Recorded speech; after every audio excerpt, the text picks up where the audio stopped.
नागपूर जबलपूर राष्ट्रीय महामार्गावर सकाळी एक हृदयद्रावक घटना घडली आहे। भरधाव वाहनाच्या धडकेत एक नर बिबट्या गंभीर जखमी झाला असून त्याला तातडीने उपचारासाठी नागपूरला हलविण्यात आले आहे।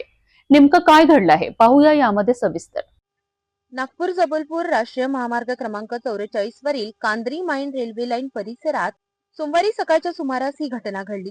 प्रत्यक्षदर्शींच्या माहितीनुसार देवलापार कडून नागपूरच्या दिशेने भरधाव वेगाने जाणाऱ्या एका अज्ञात वाहनाने रस्ता ओलांडणाऱ्या नर बिबट्याला जोरदार धडक दिली।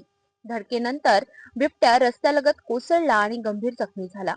घटनेची माहिती मिळताच मनसरचे क्षेत्र सहाय्यक मुनेश्वर गोंडी मेश्राम यांनी तात्काळ दखल घेत वनरक्षक रेखा चौंदे यांच्यासह घटनास्थळी धाव घेतली। वन विभागाच्या पथकाने परिस्थितीचा आढावा घेत जखमी बिबट्याला तातडीने नागपूर येथील वन्यजीव उपचार केंद्रात हलविले।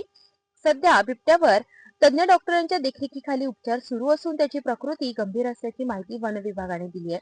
दरम्यान या घटनेमुळे राष्ट्रीय महामार्गावरून जाणाऱ्या वाहनांच्या वेगावर नियंत्रण ठेवण्याची गरज पुन्हा एकदा अधोरेखित झाली आहे। या परिसरात वन्यजीवांचा वावर मोठ्या प्रमाणावर असल्याने वाहन चालकांनी अधिक सतर्क राहावे अशी मागणी नागरिक आणि पर्यावरण प्रेमींकडून केली जात आहे।